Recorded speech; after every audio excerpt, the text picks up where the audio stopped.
जय हिंद दोस्तों। एक सवाल जो कभी ना कभी हर सामान्य भारतीय के दिमाग में ज़रूर आता होगा कि क्या होता अगर हम 1947 के बजाय 1857 में ही अंग्रेज़ों के विरुद्ध अपनी पहली ही लड़ाई में जीत गए होते। क्या फिर भी भारत वैसा ही होता जैसा आज है? क्या तब भी हम एक लोकतांत्रिक राष्ट्र होते? तब क्या हम आज की तुलना में ज़्यादा समृद्ध और ज़्यादा विकसित होते? ऐसे तमाम प्रकार के सवालों के जवाब तलाशने की कोशिश करेंगे हम अपने इस वीडियो में। दोस्तों, इससे पहले 1857 के विद्रोह के बारे में थोड़ा जान लेते हैं। मेरठ से शुरू होने वाला यह सैनिक विद्रोह एक कुशल नेतृत्व की तलाश में दिल्ली की ओर बढ़ रहा था।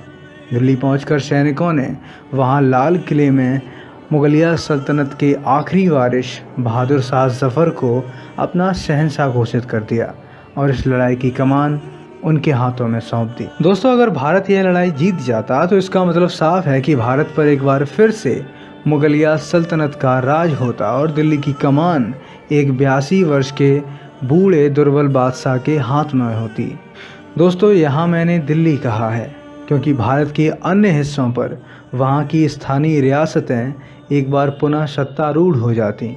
झांसी में रानी लक्ष्मीबाई, अवध में वाजिद अली शाह, इंदौर में होलकर, ग्वालियर में सिंधिया और ऐसे पूरा भारत 500 से ज़्यादा टुकड़ों में बंट जाता। दोस्तों, दिल्ली का शासन अयोग्य हाथों में होने के कारण यही रजवाड़े आए दिन दिल्ली पर हमला करते। इन परिस्थितियों में भारत पर भारी आक्रमण की संभावना भी बढ़ जाती। ये ऐसा वक्त था जब दिल्ली की कमान संभालने के लिए पूरे भारतवर्ष में कोई भी कुशल शासक नहीं था। 19वीं सदी के प्रारंभ में केवल मराठे ही थे जो संपूर्ण भारत पर एक छत्र राज कर सकते थे, किंतु 1818 में अंग्रेज़ों से तीसरे युद्ध में बुरी तरह हारने के पश्चात मराठों की शक्ति भी पूरी तरह से क्षीण हो चुकी थी।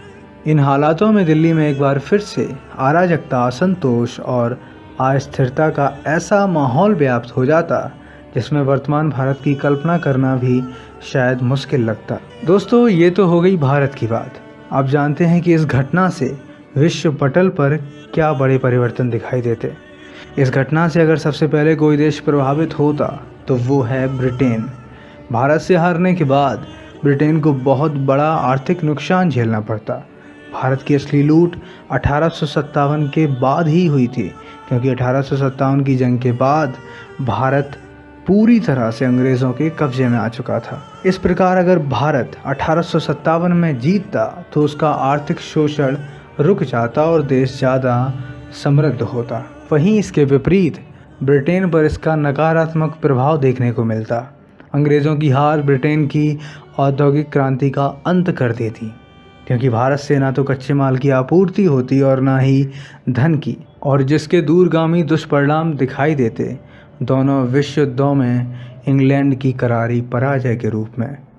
दोस्तों, चूंकि युद्ध पैसे से लड़ा जाता है और ब्रिटेन के पास इतना पैसा नहीं होता कि वो अंधाधुंध युद्ध सामग्री खरीद सकता। और एक बात, अगर 1857 में अंग्रेज़ भारत से चले जाते तो हमारे 10 लाख भारतीय सैनिकों को प्रथम विश्व युद्ध में नहीं झोंका जाता, जो प्रथम विश्व युद्ध में ब्रिटेन की हार का दूसरा प्रमुख कारण बनता। और हो सकता है कि जर्मनी आज विश्व की महाशक्ति होता। दोस्तों, अगर इस घटना से सबसे ज़्यादा कोई प्रभावित होता तो वो पाकिस्तान, क्योंकि इस घटना के बाद से दुनिया के नक्शे पर पाकिस्तान नाम का कोई देश ही नहीं होता और ना ही कश्मीर पर कोई विवाद होता। लेकिन हाँ, भौगोलिक रूप से पाकिस्तान के ना होने से भारत की उत्तर पश्चिमी सीमाएं सीधा ईरान और अफ़गानिस्तान से जुड़ जाती और तालिबानी घुसपैठिए आए दिन भारत में घुसपैठ करते। इससे भारत पर आतंकवादी गतिविधियों का खतरा और भी ज़्यादा बढ़ जाता। दोस्तों, पाकिस्तान के ना होने से बांग्लादेश का भी जन्म ना हुआ होता और ये सब आज अखंड भारत का हिस्सा होते। लेकिन दोस्तों, अखंड भारत की संकल्पना तभी सच हो सकती थी जब भारत एक होता और देश में राजतंत्र नहीं लोकतंत्र होता। लेकिन इन हालातों में ये कह पाना कि लोकतंत्र भारत में कैसे होता, कब होता, ये थोड़ा मुश्किल है। लेकिन हमें ये नहीं भूलना चाहिए कि 1900 ईस्वी के आते आते देश के ज़्यादातर सभी विख्यात स्वतंत्रता सेनानी भारत की भूमि पर जन्म ले चुके होते, जो भारत के एकीकरण की बात करते, चंद्रगुप्त मौर्य वाले अखंड भारत की बात करते और अंतोतगत्वा भारत में उनके प्रयासों से लोकतंत्र स्थापित भी हो जाता। दोस्तों, आपको ये वीडियो कैसा लगा अपनी राय ज़रूर दें। भारत और भारत से जुड़े और भी तमाम वीडियो देखने के लिए जुड़े रहें हमारे साथ। जय हिंद, वंदे मातरम।